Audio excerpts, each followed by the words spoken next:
time, weather. Now for the Forge Podcast. Question for you. What's the power of your testimony if it's never shared? This is the Forge Podcast. Mark and Eric, welcome to the Forge Podcast, buddy. Thank you. Good to be here. You know what? It's when I first started the idea of this, and I think I ran up to you at some point, but I'm like, I don't know why. I just wanted to interview you. I don't know anything about you. I've seen you around Forge. I think I've heard your testimony from the stage maybe a year or two ago. Yeah. But something just, I said, I want to talk to him. And here we are. So I'm excited. Yeah, I am as well. It's funny because when you and I first chatted, I think we had a date put together and then schedules conflicted. And I thought for sure you guys had forgotten about me. Not at all. Yeah. Yeah, no, not at all. So tell me, again, I don't know you. I've seen you, and we've chatted for 2 seconds, but only about this. Tell me about who you are, how you came to Forge. Yeah, so SBC, I guess we'll start there. My wife and I have been attending, I guess with our children as well, for a little over 10 years now. I would say, safe to say the first 6 years, 5 or 6 years, just kind of punched that ticket on Sunday, maybe every other Sunday. And vividly remember back then, couldn't wait, I guess, to leave the parking lot and kind of get on with regular life. So as it relates to Forge, I attended my first men's retreat about 4 years ago. And who was there? Which one was that? That was definitely Rustin. And what was the other guy's name that left a little bit ago? Rockstar guy that was actually, he probably had the pulpit about 4 or 5 times a year. I can't believe I can't remember his name. But down to South Carolina? No, just lost a brother as well. Yes. Yeah, I was at that one too. Yes. Come on. Loved him. Love the guy. Kevin Yule. Yes, Yule. There it is. Yes. Ooh. It's pretty easy. Yeah, it is, but yet. Should just think like Christmas. That's our word from now on. There you go. So that was my first foray into, anything men's retreat or men's ministry related. And my cabin leader that year was Tyler Walling. Mm-hmm. And I really, really enjoyed that cabin in general. And, after that trip, and we'll get into this in a little bit, but I was really seeking other men, godly men in my life. And I had not really had that in my past.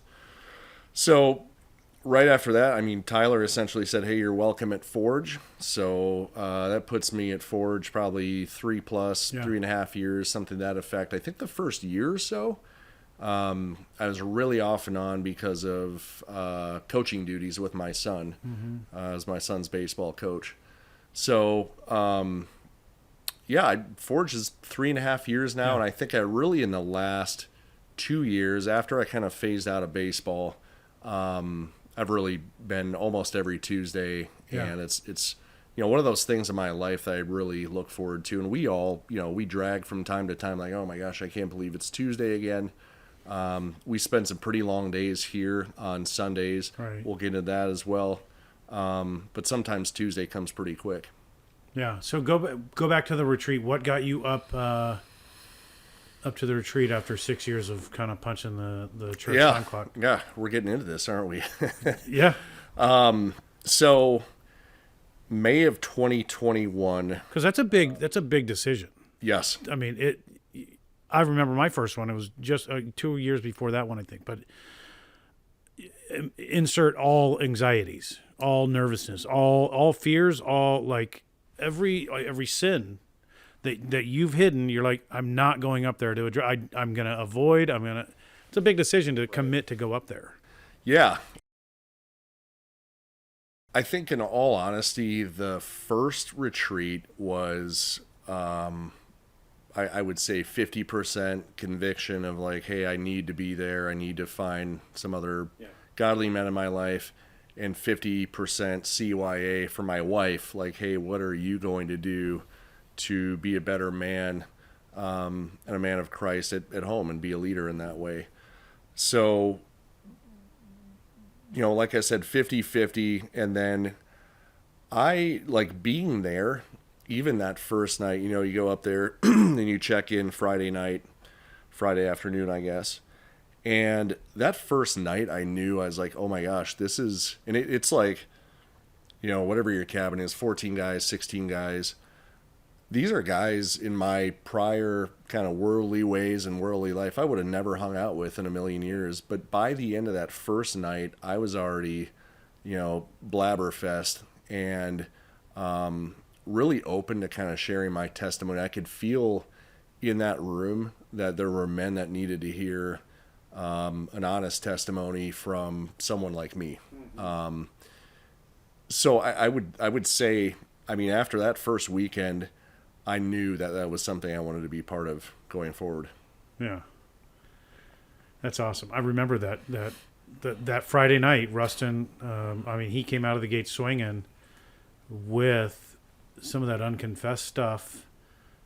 And I remember coming home to my wife, and I'm like, sweetheart, I had confessed some sin to her a couple months prior to that retreat, and I came home. I said, I'm so glad I repented to you, and I confessed that before that retreat, because man, I would have been a mess up there. Yeah, it was coming out either way, either before the retreat, like that was the nudge, or man, I would have been a mess coming down that hill, because the Holy Spirit was so moving there, and the conviction was so powerful and strong, and that was an awesome retreat.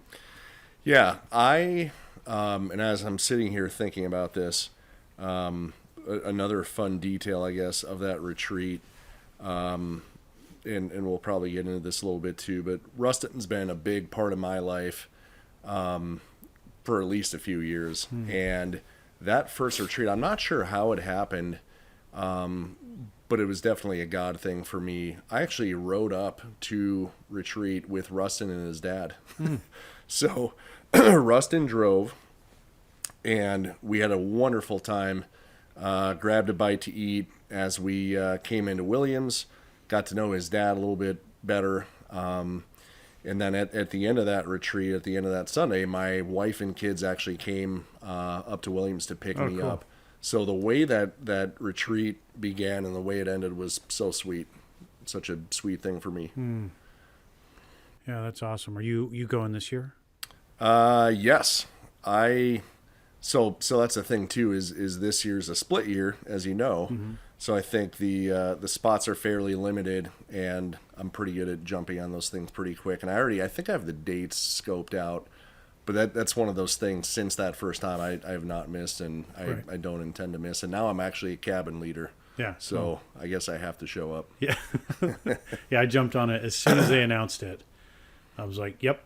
I filled it out, credit card, everything right there. You lead a cabin now too, don't you? Or did you co-lead? Like, what did you? Yeah, so I co-led during the last year's men's retreat. I'll do whatever, but yeah, I did. Well, and I remember that was such a well-attended. I know we were nearing 400. We were like high threes or whatever, and even like the leader. The leader meetings and whatever. I remember seeing your face there, but there were so many men there. It was so powerful. Right. And then Hippie was involved, and that was what a great time. Great time. That was so fun. My wife and I had just gone. Let's see. Yeah, so Hippie was there, and she and I went up to Tacoma the weekend after. Wow. We had scheduled it. She had been listening to his sermons for a long time. Got me into that, especially after Freedom and stuff. And so I just randomly booked. I'm like, hey, let's go up there for their marriage refresh for a weekend, just the two of us. And it happened to be the weekend after he was coming down here for our men's retreat. So that was kind of neat to. I've heard really good things about that. Yeah. Neat to see him there. Say, hey, we'll see you next weekend. And he's like, what are you talking about? I'm like, we're flying up for this. So and then in the summer, we flew back up there to do the kids' immersion, we took our 3 kids up there to have them go through the immersion. No way. Yeah. That's awesome. Yeah. I actually I didn't even know that aspect to it. That's cool. Yeah, they've been doing it for I'm not going to guess how many years, but they've been doing it for a while. This is the first year that they tried to mimic the adult version. So they do have prophetic prayer. I mean, it's a lot lesson, but obviously for young kids. How old are your kids? 12, 10, and 7, 8. Cool. Yeah. I've got 16 and 13. So a little bit different season, but close enough for sure. I mean, still parents, right? Oh, yeah. We're in this together. Like, dads need to be together and locked arms, and because it's tough. It's the greatest job in the world. It's not the easiest. It's tough and challenging, but man, we got to be together. We got to have the support of other brothers, right? I mean, yes, we have the support of our wives, but man, locking arms with another dude, like, dude, are you going through this? Yes. Oh, how did you do it? It's just nice to. It's kind of like the Forge. You're not alone. I'm going to talk about that tonight up on stage a little bit. Like, that's what the Forge is. It is the reminder that you're not alone in your sin, in your shame, in your guilt, in your struggle, whatever it is. The Forge stands there to say, and that's what this podcast really is all about. You're not alone. And like you said, that the men needed to hear your testimony up at the retreat. Testimonies are designed to let guys know that you're not alone in this. Whether it's I just named off the list, and there's 15 more things, right? But it lets guys know that you're not alone. And man, if my testimony can help you, and if I can come stand by you, that's what it's for. So, quick story. Now, I guess this is a test for you, or a question to you, if you remember this. Love on the spot tests. So good. So that first retreat, you were there. Call to the altar essentially on Sunday. So right before we break and you leave, and everyone was that goes the back nailing down to the hill. cross, or was that Friday night? No, that was Friday night. Okay. So, here we sit Sunday, and we're just about to punch out of this thing. I'm feeling good. Took a bunch of notes, and I don't think it's can't get any better than this. So, Jason Belcher, basically, has kind of an altar stage call if you want to share anything. And Yule's big thing was leaving baggage behind, up the hill, if you will. So I'm sitting, fairly upper deck in that auditorium, and something just comes over me. I'm like, oh my gosh, I think I need to be up there. And I can feel, I've been in front of pretty large groups before, and I've given some pretty funny, compelling speeches, and this is totally different than that. So I'm up there kind of shaking and sweaty palms, whole deal. And next thing you know, first guy goes, second guy goes, third, fourth, and I don't even, maybe 6 or 7 guys. So by the time I finally get the courage up to stand up, I mean, now I'm full shake mess. Yeah. So I go down the stairs, kind of to the far left, and the last guy essentially, the line had essentially dwindled down to nothing. So last guy kind of finishes, and I'm not even fully up there yet. Jason grabs the microphone from him, and I'm I didn't make it all the way up here to go back up and sit in my seat. So I bum rushed the stage. I didn't even really know. Belcher and I become pretty tight. He didn't even know who I was. I mean, I'm surprised I didn't get taken out by security, if there was any. So I go up and I grab the microphone from him. I'm like, I'm so sorry, but I have to share this. And I don't even really know what I shared. I mean, it's a little mini version of my testimony. And that power that I felt overcoming that sin, that baggage, that burden was unbelievable. And I think that moment for me was such a pivotal, a turning point where I was like, I don't have to be this perfect, decent looking guy who's professionally successful. I'm a mess. I'm a total mess, and I want everyone else to know how much of a mess I am. So, big turning point, and I'll never forget that. Actually, Belcher and I, laughed about that just a couple weeks ago.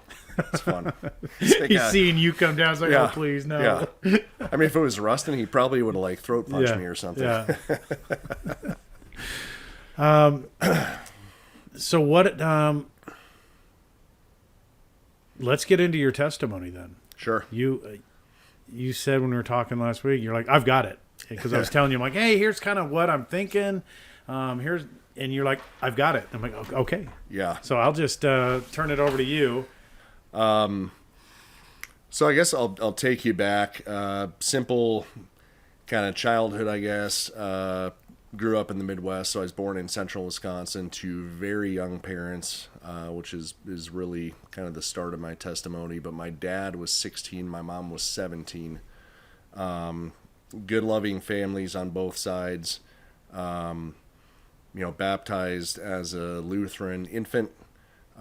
Sunday school was a little bit part of my life, but not necessarily again, I think we were like Easter, Christmas, right, and a few in between. So at a very early age, I was passed around a lot from different family members. And again, you have to keep in mind, my parents were late teens, early 20s, still growing up themselves. So passed around a lot, nothing out of the ordinary. But I think that really kind of set the hook for me on how easy it was for me to kind of chameleon and transform to groups of people and find out what people wanted to hear from me, what people liked. So I really found myself at a pretty early age trying to fit in. And I moved, I think, I lost count of this, but I think I was in 9 or 10 schools before 7th grade. Oh, wow. So moving around a lot. Dad never really had a solid job. So very early on, I'm like, man, I really would appreciate some stability. And I think that's going to be my goal later in life. Hey, Mom and Dad, at dinner tonight, I'd like to talk about some stability. I know I'm 7, but... Yeah. Pretty crazy. So I think it also helped me kind of realize how to compete and kind of fight in life too, because I was always placed into new friend groups. And this is back in the 80s, the tough 80s, which, us Gen Xers grew up in. And I think it really helped me kind of put this facade up of like, I'm a tough guy and whatever else, which comes into play, I think, later in life. But about 12 years old, so we moved here from Wisconsin when I was 11 and figured out at about 12 years old, holy cow, I'm really good at baseball. And I'd not really played baseball up until 12. Now, in these Sunbelt states, if you haven't played baseball by the time you're 5, you're behind. It's crazy. Right. So my love truly for baseball was my idol very early on. And I realized that people would gravitate towards me when I played better and whatever. So from 12 until really like 23, that was a huge part of my life. So fast forwarding a little bit, really good high school player, played locally here, and then went on to play 4 years of college baseball. Last 2 years were at Grand Canyon University, ironically, a faith-based school. Yeah. So we just went to a basketball game. Yeah. My first time, I'm like, dude, this is fantastic. Such a fun environment. So I'm actually going on Thursday. It is the greatest produced 2.5, 3 hours from music to dance. It is so well choreographed. I'm like, they almost figured out like the size of that stadium is so perfect too, because you really feel like you're on the court. It's intimate. So GC was very different when I went there. We still had basketball, but I was a Division I college baseball player, and then lucky enough beyond that, I actually played 2 years of professional baseball. So I found myself, Joe, like I was 23 years old and realized that every worldly goal that a kid could think of, I was set at 23. And I didn't make enough money playing baseball. So finance major, graduate with finance degree. I was actually married once before. So married at 22 or 23. And I actually just told this story at lunch today. So within a 3-month span, I voluntarily retired from baseball. got a job in finance, and got married to my high school sweetheart, if you will. So my life totally was flipped upside down. Yeah. By the time I'm like 24, I'm already kind of bored with this marriage. We had kind of dated off and on since 17, so I'd already been together Wow. at that point for like 6 years.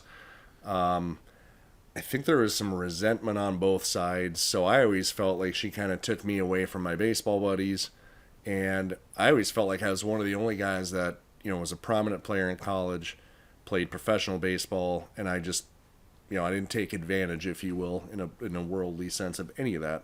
So started acting out inside of that marriage fairly quickly. We actually moved to Columbus, Ohio together for mutual jobs, and that made it even easier for me to kind of justify, like, hey, you took me away from my friends, and made a new set of friends there and found it very easy. So my ex actually worked for another bank, like a competing bank, ironically. I only like date or marry bankers. We'll get into that. Odd. So so she traveled a bunch for work, and she would disappear for, 3 or 4 days a week. And I would just like party my face off. Yeah. Again, no faith in my life whatsoever. I always kind of justified everything. I'm like, I have a really good heart. I was always really good to people. So I just figured, like, Right. if there's any judgment day, that's going to get me through this. I mean, what a lie. So by the time I'm 26, I've kind of punched out of this marriage fully. It's not working. I asked for a divorce, totally break her heart, and end up, single with really no money in the bank at 26 years old, former professional athlete. So my aspirations that had become so great at 23, at 26 were totally gone. So I leave Ohio to come back here. That has to be difficult because you said that was your identity from 12 to 23 Yeah. and probably even further, probably 24, 25. It's still your identity, but it's been pulled away from you, but it's still your identity. Yeah. You still, and so to divorce of that, when something is your identity for that long and then to be removed from it, you don't know who you are, right? Correct. And we will fast sprint to find something to fill that, to give us an identity, to give us purpose, to give us friends, to give us a reason.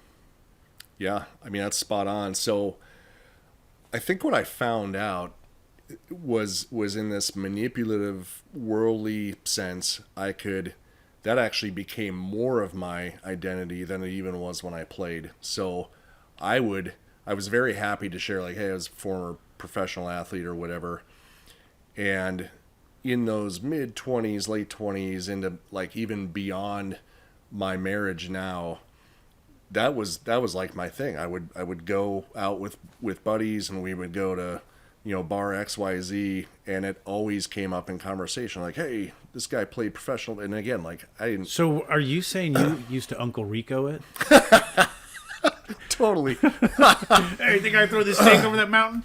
Joe, I probably should have brought the videotapes, that I made out of my van when I was throwing steaks and stuff up. Uncle Rico is probably one of the greatest. Oh, the best. Oh. I totally got my When kids he in that hits movie. him with a steak off the bike. And the way he would throw it, it's just amazing. Yeah, there is no athleticism to him whatsoever. No, But, no, it's like the dude in Bull Durham. yeah. I was just talking to Sammy about this the other day. Like, Bull Durham's this beautiful story of minor league baseball or whatever. And then Nuke LaLoosh, one of the main characters, they would show him on the mound. And he's like, this guy's never thrown a baseball in his life. Sports movies show you film cheats real quick. Yeah. Like I notice it because I've done film my whole life. But you go from the pitch, then you cut to this, then you cut to this, and you cut to this, and you're like, okay, they made it kind of look okay, but Yeah. it'll show your inexperience real quick. Yeah, totally. So, Sorry. Back no, to full, like, great. I mean, interject. Digression is great. So, I couldn't miss the Uncle Rico. no, I had to say you that. saw the shot, you took it. I love it. That's why I like you. So, Yeah, I mean, this just becomes like this alter ego where, I can go out at night and kind of fast forwarding here. So we had our first child at 30. I was 34. My wife is 27-ish. I guess she's about 7 years younger than I am. So we were married in 2006. I bring all of this baggage into our marriage. And I meet this sweet girl from Montana. And ironically, like I said earlier, met her at the bank. So she's still in commercial banking. But I meet this sweet girl from Montana and instantly fall in love. And we go through this just awesome period of in love, engaged fairly quick. I think we were engaged like 3 months after we started dating, and then married not too long after. So summer of '06. So I bring all this baggage in. I would say I was a decent guy the first few years. The stress for me of having a kid and in my vanity and in my worldly, Yeah. I really put myself on this crazy high pedestal because all my buddies, that was my thing. Is like, hey, he's a former professional athlete. I'm 6'3". Like, it's just easy to be that guy. And I used it to every advantage I could. So we have our son in 2009, and immediately after we have him, I miss my wife. Like, that's gone.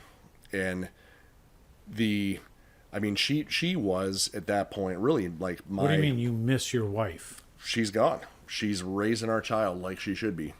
And Oh, she idiot me. Yeah. So I'm on the sidelines, and I'm so cool in my own mind. I'm like, well, what about me? And that's kind of what started this next phase for me of like acting out inside of my marriage and just really going down some very dark paths of like seeking anything and everything outside of Christ.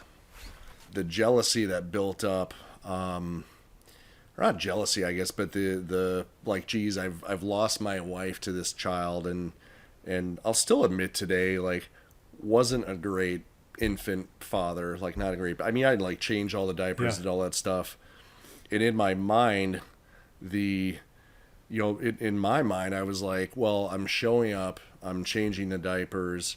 And most nights I get home before like 6 o'clock or whatever. And really what I was doing is punching out of work early and going to meet buddies for happy hour and all that stuff. So I miss my wife. And in my mind, it's like my version of the Garden of Eden. It's just like, I'll just take one bite of this apple. So Can I pause you real quick? I just want to understand more fully. You missed your wife. You missed her adoring you. You missed the attention she gave you. You missed being the center of attention to your wife. Correct. She was still there. You still came home to her. You saw her every day. But as babies do, they just take us away a little bit because they are the focus. But you missed being the center of attention. Spot on. Okay. Yeah. Just wanted to make sure I yeah, was hearing that. still in the same house. Yeah.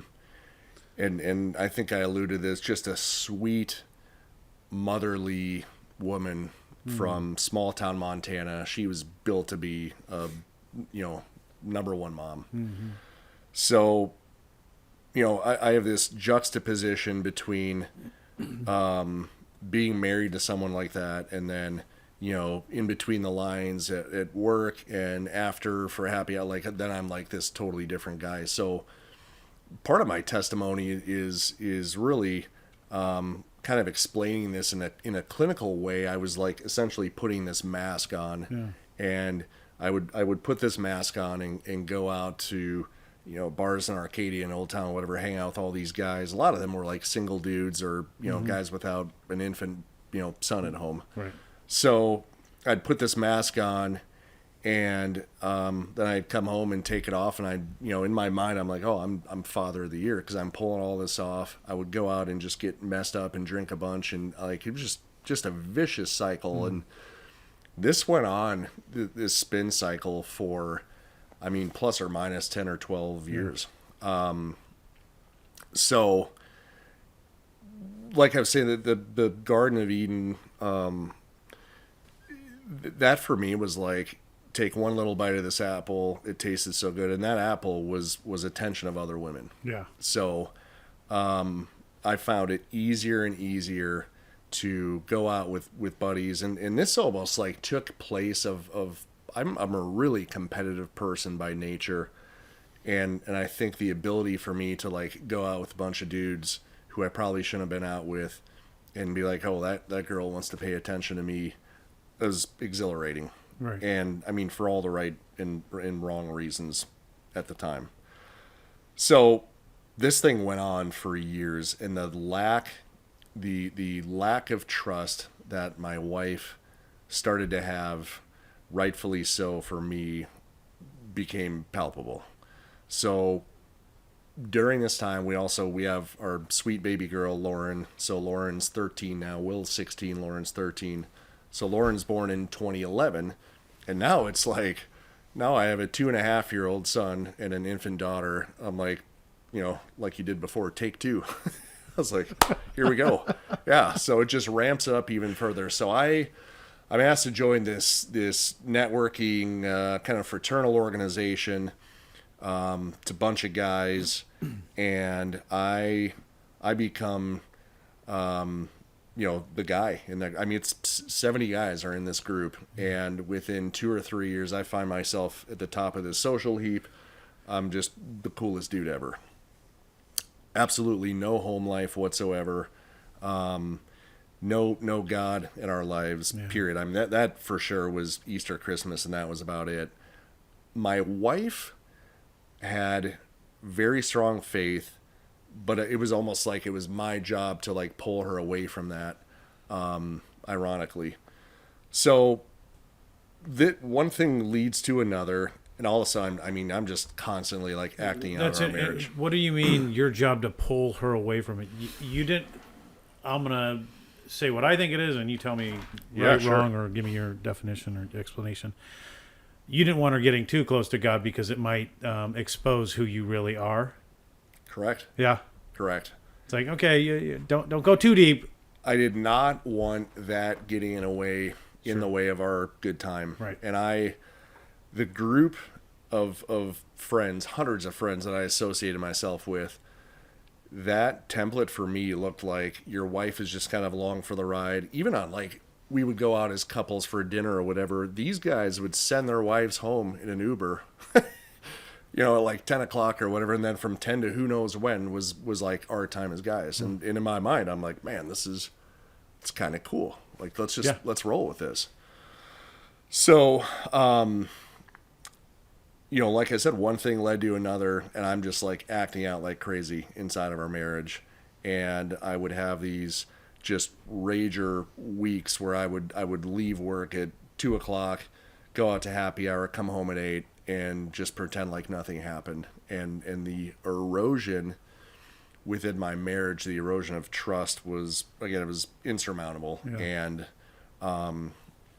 so COVID hits, and I, backing up, I guess, for a second, the group I was part of, I became president of that group. So again, I'm like, King blank of what mountain.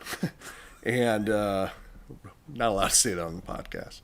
I'm still pretty raw, as you can tell. So that kind of goes away, and then I'm asked to join another group. And my wife is like, you've got to be kidding me. So this happened all in like 2019, I guess. So COVID hits, and I think that kind of like calms me down for a little bit. And then once things kind of open up again, as far as socially is concerned or whatever, it was almost like this perfect storm of like, I got to get back out in the world and do my thing. So May of 2021, I'm outed. Were you restless during COVID? You said it kind of relaxed. Like, were you a little restless inside? Yes. Yeah, and again, like, as far as faith goes, I remember we were doing this thing as a family. We were doing like daily journaling about things we were great, like a gratitude journal. Little bit faith-based, but not really. And I remember how hard it was for me to even come up with like gratitude things in this journal. Yeah. And again, like no, no like yellow or red flags or anything. I'm just like, I guess this is what life is. I'm glad Zips opened back up. Yeah, totally. Totally. Yeah, exactly. So, May of 2021, I'm fully outed, and I will never forget the sequence of events leading up to this, the net effect of it. I thought our marriage was cooked. I was about to put a deposit down on a rental property near our house. Around this time, my wife, so Sally, involved Rustin. So Rustin was in my life as like more of a buddy, knew some of my past, not all of it. I wasn't real keen on like sharing because I'd messed up a couple of other times, but just not bad enough to blow everything up. But like I said, the erosion of trust was, I had none. So Rustin recommended I talk to Josh Kalsbeek, who Rustin was actually already kind of working with in his life from kind of a life coach perspective, and just a good person in his life. So Josh and I began doing. So Josh lives out of state. Josh actually was part of the last. I don't know if you remember this, but the last sequence, I guess, or the last phase of Strongholds, when Rustin did the fireside chat thing in what year would that have been? From the stage? I guess, from the stage. Here, right? Exactly, from the stage. And it was live cast. Yeah. So that's Josh. Okay. Bald dude, great guy. Yeah. So still, like, now we're friends, which is clinically, like, you're not supposed to do that. We broke every rule, but may have to edit that out. Sorry, Josh. So What, you're not supposed to be friends with? I don't know. I mean, it is okay, but you have to like break off whatever treatment or whatever. So Josh and I Professionally? Like, yes, that's exactly. Oh, really? Yes. Yeah, you can't be friends with your therapist outside of like therapy sessions. But if you're paying for Sounds like you're busted too. No. Come clean, It sounds Joe. like if... We're flipping this around. Yeah. I mean, if you're paying for it, you're just... I guess, hey, yeah. you're paying a buddy Right. to hang out with you and give you advice. I don't Yeah. see what the moral problem is. Yeah, right. So That's why I'm not a psychologist. yeah, exactly. That's why you and I sit here today. Although I guess I'm loosely know the rules, loosely yeah. listen. Yeah. So Josh essentially for about a year and a half takes me through this beautiful kind of hybrid 12-step program. What I basically had was an addiction to dopamine. I never really realized it, and I think that dopamine addiction chased me probably from about, like, I mapped it back to like 15 or 16 and on, when I really started to become like, a really good baseball player, and that the highs that I would feel because of that, I would start to seek elsewhere. That process. So you can go back that far, and there's a palpable sensation that you can pinpoint and say, dude, that's yes. Okay, that's impressive. That's Yes. incredible. And I would be willing to bet you, if I would have had access to what kids today have access to as far as pornography and whatever, I'm sure I probably would. And I didn't really ever like struggle with that at all. My problem is in real life, face to face. I would try to take somebody and manipulate them to my own use and my own gain. and ironically, like professionally, that really helped me. I was really good in my sales role within banking. So this process with Josh and my weaning off of again, something I didn't even understand what I was chasing, this chemical addiction, this dopamine addiction, it's still crazy to me, because I talk to a lot of men about this, how quickly you can wean yourself off of something like that if you just really stick to understanding it and how you distance yourself. And really, what I've said too is, so I guess backing up to May of 21, I was on my knees, and for the first time in my life, I'm like, Lord, please, like, I can't do this anymore. I'm fully broken. And I finally realized that I had no control over my life at all, and I had to relinquish anything that I thought was control to Jesus. That was the only way out of this. Yeah. And I didn't even know at that point. That was one of the first times in my life I'm like, okay, I'm doing this for me vertically to help that transformation and help hopefully, create some story of redemption in my life. Yeah. But it was all vertical because Sally is really keen on how much I was chasing her, because I really was chasing her. I mean, this is all like a form of like rejection. In when you have a relationship like we had with no foundational trust, and it was never discussed, I didn't know why. I'm like, why do you always reject me? And it wasn't even like outright rejection. It just felt like you're not into me. And it's because she wasn't. Yeah. So I finished this program with Josh, and again, right around that time was when I attended my first retreat. Okay. So the big thing, Joe, and I think how you and I probably met was becoming part of this men's ministry here at SBC. My biggest fear, and I talked to Josh about this inside of our sessions, the worldly camaraderie and brotherhood I felt, and it went all the way back to, again, like 15 or 16, it being in a baseball dugout, then a baseball locker room, being surrounded by those types of guys. And I'm sure among those guys, I mean, there were believers in my life here and there, and even like at GCU. I mean, we had to attend weekly chapel, so I would sneak in the back door of church and have them scan my ID and then just peace out. Like I had no time for that. Yeah, the baseball guys at my Christian university were not. I think they got in for baseball. Yeah, not for their faith. Yeah, and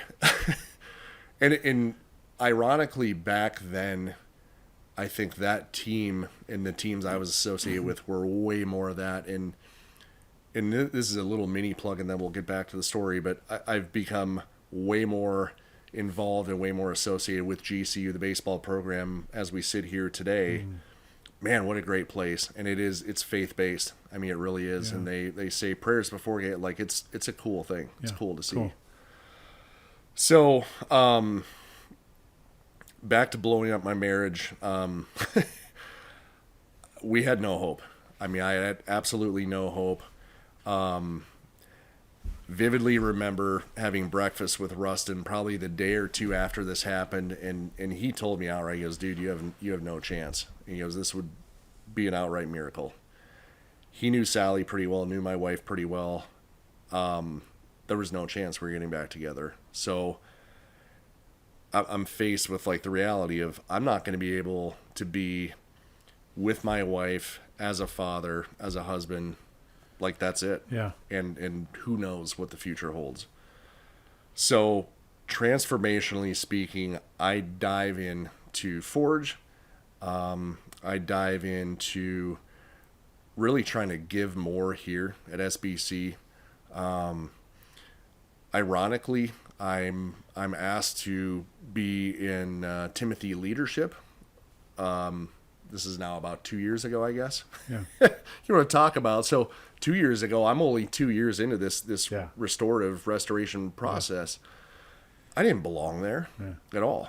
My first like 2 or 3 Timothy meetings, I'm surrounded by 26 other guys. I'm like, this is crazy. Yeah. Like these guys are all godly, phenomenal leaders in our house, men. And then there's me, this broken POS. Right? Hey, Mark, do you want to share? No, I'm good. Thank you. Yeah. Phil did. Let's leave it there. Yeah. Totally. So one of the first things intimidating. It's totally intimidating. So we had this little retreat very early in Timothy. It's like, maybe 2 months in or whatever. We go up to Flagstaff as a group, and the big thing is, hey, you have to share your testimony. Mm-hmm. I'm like, oh my gosh, you got to be kidding me. Okay. So... Are we allowed to still be living the testimony as we share? Is that... Yeah. So I'm like middle of the pack, Joe, out of, the 26 or 27 guys that share that weekend. I'm like middle of the pack. I've never asked like Bill Cavness or Jason how they pick the order. I don't know if his name's drawn out of a hat. But by the time it's my time to share, the 12 before me or whatever the number was, I'm like, oh my gosh, these guys all went through stuff in like their teens. Yeah. I'm like, that's when you're supposed to go through stuff like this, not as an adult. With Mine like was children. 10 minutes ago.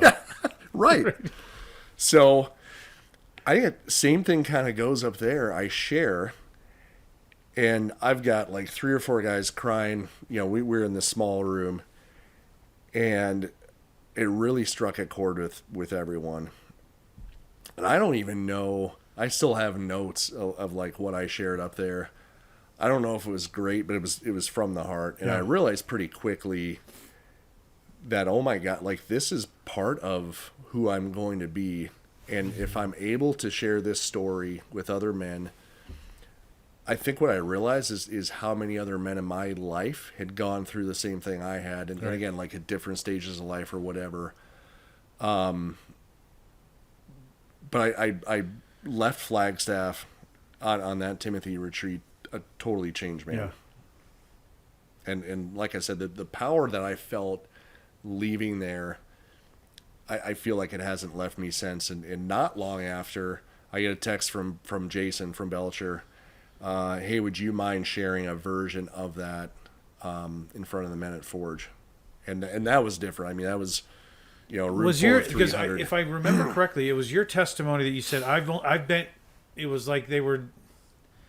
Your testimony was that you had been in Forge for a year. Is that correct? Yes, a little. Yes, a little over. Yes, I remember because I remember your face, and I think that's what I remember the most. You're like, it was almost like the difference a year made. Yes, is something you kind of emphasized or highlighted that. Yes, for sure. So I think the tie-in, I'm not sure if I did a great job with this with the men at Forge that night. So fast forward a little bit further, even to 2 weeks ago, I graduate from the Timothy program. It's a year and a half. Appreciate that. Lots of reading. Yeah. I think out of the 27 of us in the program, maybe 16 of us were able to do the retreat, or not the retreat, the mission trip. Oh, yeah. So we went to Slovakia. Yeah. Another unbelievable, life-changing for me. Yeah. My first mission trip. It will not be my last. Yeah.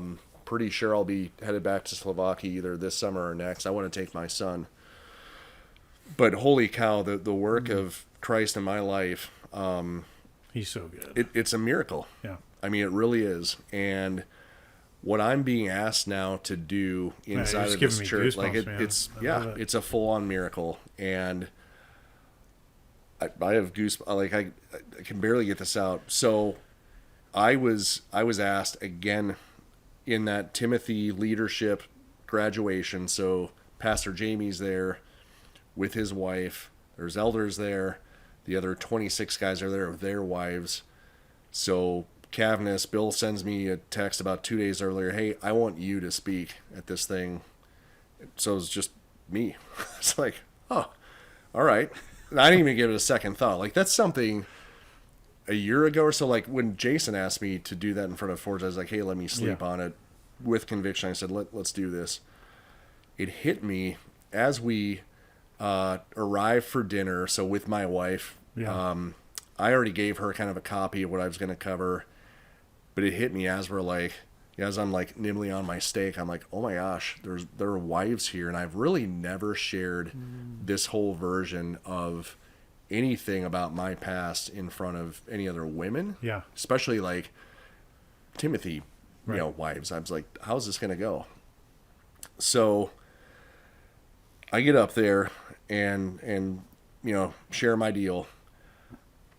And I've never felt more at peace sharing this story than I did that night.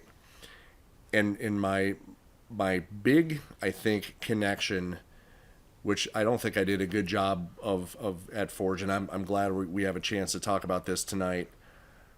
The camaraderie aspect of what my worldly life was when I had the mask on and whatever, for the rest of my life, I'm like, I will always miss that. I know I will. The brotherhood and the fellowship that I now feel as part of Forge, as part of Timothy, as part of SBC, and I think you mentioned something about it before. Spending time here on Sundays, I go to the 9 a.m. Now we're part of Re-Engage. We're leading a table at the Re-Engage. Cool. So we're now becoming part of marriage ministry. My wife and I mean, that's a miracle. Yeah. It's a full-on miracle.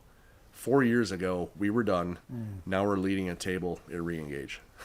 Unbelievable program. I don't know. Have you done Re-Engage? No. It's amazing. It's a must. So that's my plug for Re-Engage. Yeah. And through by about middle of Re-Engage, we know we need to lead a table. Yeah. As early as the next class, and here we are leading a table. So yeah, Steve and Kelly asked us to last semester or last class, and we had just got done doing marriage freedom with them, kind of their first class of combining marriage and freedom. And, I teach Sunday school here, and I miss that. I do it because for my girls, I kept asking them to go to Sunday school, and I'm like, you know what? Why don't I just lead by example? I'm dad, they'll follow me. And so I missed being with my girls at Sunday school, and because the class was sweet. On Sunday morning. So it just threw a wrench. I'm like, you know what? No, we're done. We're, for now anyway. I'm all about pouring into the kids, and being dad that teaches Sunday school, and I mean, I love that. I love the kids. I love inspiring kids because I love Sunday school as a kid. So good. So and then we're jumping in on round 2 of their marriage freedom class, Awesome. But we have not done Re-Engage. So, fun fact about the Hellers, we went to GCU during the same time. Oh, I was going to ask you that while you were saying that. Yes, they were like took us to the basketball game. They were that couple. So in our first class, Re-Engage, they were like the cool couple. Like GCU, the cool couple. And Steve has he's got those piercing eyes. Yeah. And when I saw him, because I didn't know any of this, I couldn't trace it, but when we went through Re-Engage as participants, I saw his face. I have weird facial recognition. Yeah. But I was like, oh my gosh, I know that guy. And then they shared their testimony, which some of it started at GCU. Yeah. I'm like, oh, that's where I know that. Cool. Crazy. So, as to wrap this up, what I chased as far as camaraderie and fellowship with men, I never knew how leaving kind of my worldly life, that mask life behind. I'm like, there's just I'm gonna have to write that part of my life off. But it's been so rewarding to find guys like you and my table at Forge, my cabin on any given April, up in Williams. I'm just blown away at how different this feels and how full and rich life has become. And to put a bow tie on this thing, I guess, or a wrap, my wife and I actually renewed our vows last summer in Montana. Oh, cool. And Josh Calsbeek, who's become such a big part of my life and Rustin's life. Josh illegally. I flew Josh up there. Yeah, exactly, illegally. So I illegally flew him to Montana. We had it's across state lines, bro. This is federal. Yeah, I mean, you may as well just had a sheep's head with you as well, or ram horns, whatever. The most beautiful ceremony. So it was my wife, myself, obviously, our kids stood in, and Josh. That was it, under a tree in Montana. Awesome. Most beautiful renewal of our lives. I mean, it's been great. Well, it's because of the change of the heart. I mean, I'm so passionate about that. The Bible boils down to one simple thing, and that's the heart. From Genesis, I was talking to Mike Terlizzi about this last week, right where you're sitting. Genesis to Revelation, it's only about the heart of man. And your wedding is so beautiful because you surrendered your heart and let God come in and do the restoration work that was not possible. Wasn't possible. Was not possible. No power over it whatsoever. I mean, that would. And then sorry to cut you off, but to restore your wife, I think that's the beautiful thing. in our broken marriages is that he doesn't just restore us, man. What he does, the work that has to be done, and with our wives and their patience and their love and caringness, and restores that too, and then restores the marriage. It restores that union. It's that covenant. That cord of three is not easily broken. Ecclesiastes 4:12. That has been the absolute foundational basis for us going forward. It's that. the three of us. Yep. It's amazing. Awesome. Yeah. Let's see. What do you have to tell other guys, other Forge guys, or people that are not in the Forge? I'm sorry, because that's what this podcast is about, is letting people know that you're not alone. And there are guys outside of the walls of the Forge that if they could just hear some of these stories, some of these testimonies, like, man, I'm struggling with that too. What, in a minute or two, what would you tell those guys out there, or the wives of husbands that are struggling? Because, a lot of women are going to listen to this and then give the nudge to their husband, say, hey, you know what? I heard this guy Mark talking about stuff. We're not too dissimilar to them. Why don't you go check out Forge? Give Mark a call. What would you say to that guy, Mark 2.0 out there right now? Sorry, you're Mark 2.0. Mark, old Mark. Yeah. Although I'm already old. Whatever, you know what I mean. Yeah. Good question. The very simple answer to that, because that's that's a pretty deep discussion. And this has kind of been how I help other men in my life that have approached me about similar problems and what I have in my history. I think the key to me was understanding that you need a relationship with Christ. You need to surrender. I got to be honest, like, it's never been harder as a man in the world we live in today, especially like living in Scottsdale. Good luck. I mean, this is one of the harder places probably in the nation, if not the world, to be faithful, servant to Christ, faithful to your wife, and a leader, inside of your family. So the physiological part of this as well is very important. So I'm a true believer. If I would have just dropped to my knees and prayed like I did, and that was it, and just submerse myself in biblical teachings and verses, that absolutely would have been like the slow burn I needed. But truly understanding physiologically how the brain works and how that dopamine addiction, that is so hard to overcome. I mean, it's like any other addiction, to be honest.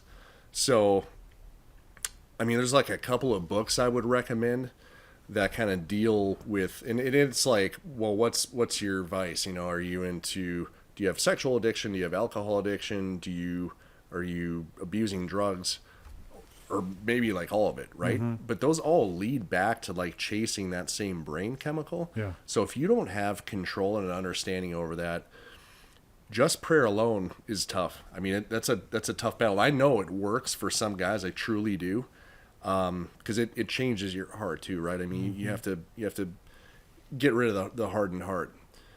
But for me, truly understanding that dopamine addiction and how to kind of wean yourself off that. And I don't know, like I said earlier, I actually got on the other side of that and I was like, oh my gosh, that wasn't that bad. And now I don't have like the fear of missing out and all this other stuff. I want to be close to my family and close to the Lord. Awesome. Yeah. Well, Mark, thank you, buddy. Thanks for taking the time. We burned through over an hour and 10 minutes. Yeah, you're going to have to chop this thing up. No, it goes out just like it is. I love it. Yeah. Well, thanks for having me. This is another one of those things where I'm sitting here like I can't believe I'm even in this chair, but I really enjoyed getting to know you a little bit better. And to your point earlier, I hope somebody hears this and I hope it helps them. Yeah, I do too. I mean, to pray over it all the time that, God just takes it and it gets heard by the right person, right? We're all about one person at a time. Jason talks about that. We're at the speed of relationships, and it's one guy at a time. And if your testimony saves that one guy, think of the tree you just changed, right? Yeah. And I get emotional talking about it, but it's that tree, almost like a network marketing, right? You change one guy's life, and then he goes on to change generations. Yeah. And that, to me, that's worth it. To me, that's invaluable. Yeah. And man, I love the verse when it says that the angels rejoice over one sinner that turns back. That's it. Right? The 99 sheep, the shepherd goes after the one lost. It's like, man, we're in that business. We're in the fishers of men business, right? Yeah. Peter, James, and John left their fishing business, their generational fishing business, what the families had done for years, generations, to follow Jesus. Because there is value and there is reward in chasing men for the kingdom of God. And that's what we're into now. And so this podcast is just another line in the water, right? I love it. To go out and reach that guy, reach that wife that can reach the husband, that can bring him to Forge, and let's get that restoration going. That's what this whole thing's about. So, Mark, thank you very much for the time. I'm excited that this started our relationship, our friendship, and I look forward to now not being intimidating to walk up to a 6'4" guy and just say hi and chat with you. So no, it's great. It was a God thing that we're even here today, and I'm very glad that you were able to track me down, because it was Holy Spirit. I told you that. I mean, I didn't say this specifically to you, but I say it softly. I said, you're on my heart. Holy Spirit said, talk to that guy. Like, and that's when I went up to you. And then Robert's like, who do you want to have on? I'm like, I can't remember his name, but it was this guy. He's like, Mark? I'm like, yes, that guy. And then I found you again. Like, I just wanted to. And that's the Holy Spirit. I'm just trying to be led by that, led by him to get these stories and the stuff out there and let God do the rest. So, as I end every podcast, Mark, see you Tuesday. Sounds good, buddy. Well, no, you have to say, see you Tuesday back. Oh, see you Tuesday back. All right, let's try this again.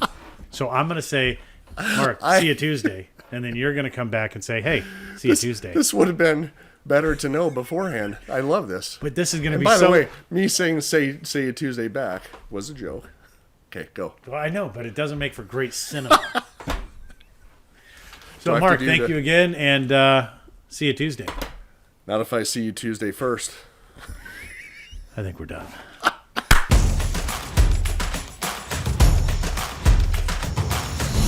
Thank you for listening to the Forge Podcast.